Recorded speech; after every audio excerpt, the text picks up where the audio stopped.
धर्म स्थल जैसे बोलते धर्म स्थान, प्रत्यक्ष में धर्म स्थान होता है और प्रत्यक्ष में जो उत्सव होते हैं वो भी धार्मिक उत्सव होते हैं। आपके शहर में बड़े से बड़ा मंदिर हो लेकिन वो धर्म स्थान है, इससे बढ़कर नहीं। कोई बड़े से बड़ा उत्सव कर ले, भगवान की मूर्तियों को चारों ओर स्थापित करके, वो धार्मिक उत्सव हो सकता है, लेकिन गुरु स्थान और गुरु पूर्णिमा ये दोनों धार्मिक स्थान भी नहीं है और ये धार्मिक उत्सव भी नहीं है, ये आध्यात्मिक उत्सव होता है और आध्यात्मिक स्थान होता है। धर्म और अध्यात्म में बड़ा अंतर है। सुख के लिए धर्म को पकड़ो और दुख के लिए अधर्म को pकड़ो। अधर्म कष्ट देता है, सीधी बात है, अधर्म दुख देता है और धर्म सुख देता है।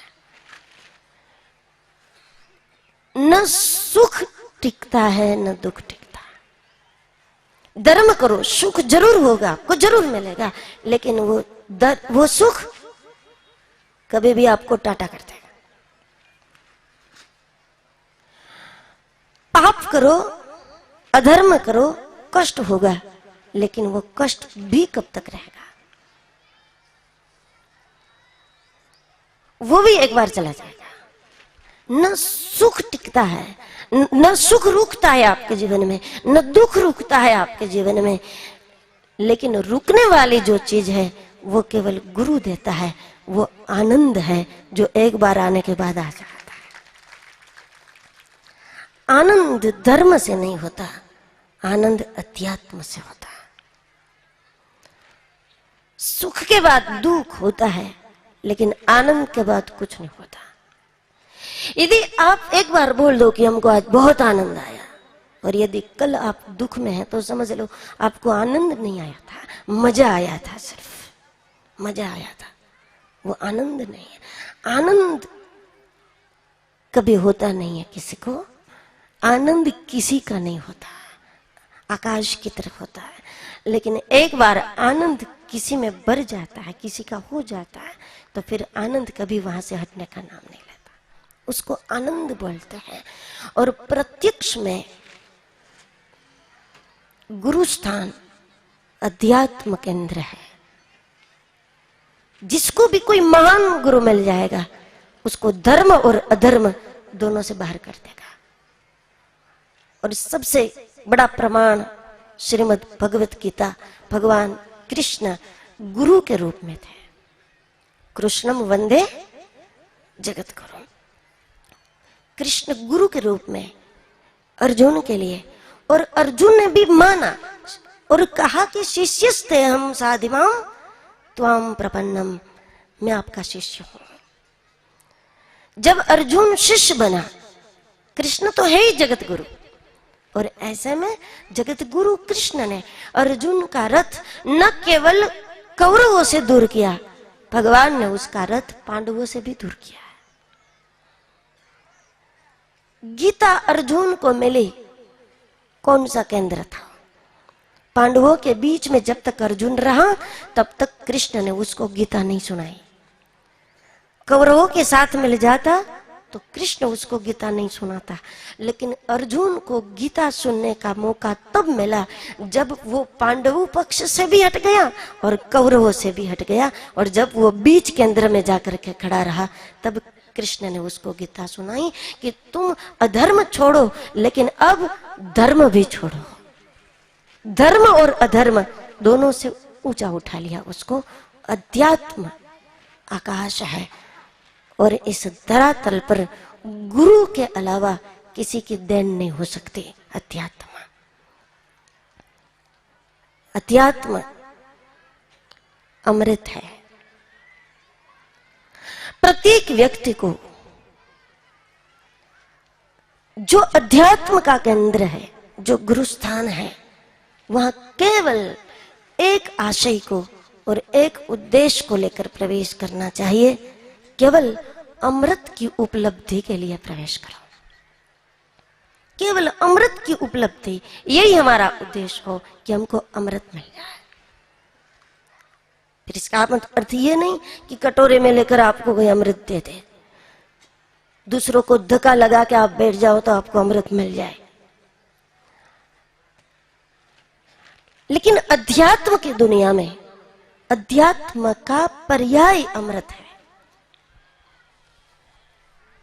जो आध्यात्मिक केंद्र है वहां प्रत्येक क्रिया अमृत देती है आपको, प्रत्येक कोना आपको अमृत देता है, प्रत्येक घटना आपको अमृत देती है, प्रत्येक दृश्य आपको अमृत देता है। लेकिन उस अमृत से अनुयायियों का और आश्रितों का कल्याण तभी हो सकता है। आप जानते हैं कि स्वाति नक्षत्र में जो जल बरसता है, स्वाति नक्षत्र में जब जल बरसता है वो बूंद चारों ओर गिरती है, लेकिन जब वो सीप पर गिरती है तभी मोती होता है। स्वाति का जल भी चारों ओर मोतियों का निर्माण नहीं कर सकता। इसका मतलब ये नहीं कि वो अमृत नहीं है।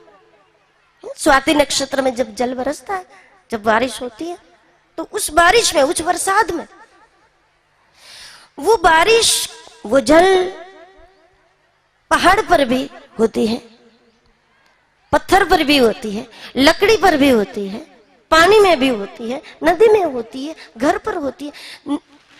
वो जल चारों ओर बरसता है। स्वाति नक्षत्र के जल से मोती होता है जरूर, लेकिन वो तब जब स्वाति का बूंद सीप पर पड़े। वो पत्थर पर है तो वहां गीला जरूर हो जाएगा लेकिन मोती नहीं होगा। वो छत पर आता है तो गीला जरूर हो जाएगा, नीचे पानी गिरेगा, कोई स्नान करेंगे लेकिन मोती नहीं बनेगा। बर्तन में यदि वो गिरती है तो पानी बढ़ जाएगा, बर्तन भर गया, पानी पी लो, प्यास बुझा लो, इतना हो सकता है, लेकिन मोती नहीं होता। पेड़ पर वो बारिश होती है तो पेड़ का विकास होता है, मोती नहीं होता। वो जल अवश्य, उस जल में मोती बनाने की क्षमता है। गुरुवाणी में एक पल में किसी के भी जीवन को मोती बनाने की क्षमता है। लोहे को जब स्पर्श करती है पारसमणि तो लोहा धीरे धीरे धीरे 6 महीने के बाद सोना थोड़ी होता है, उसकी कोई समय मर्यादा नहीं होती। जब पारस का स्पर्श होता है, दर्शन मात्र सुवर्ण तैयार कर देगा।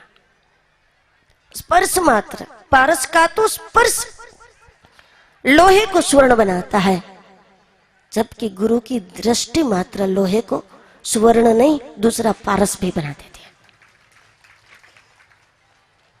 क्योंकि मेरा अनुभव है कि गुरु को शिष्य बनाने की इच्छा नहीं होती, गुरु को अपने जैसा दूसरा गुरु बनाने की इच्छा होती है।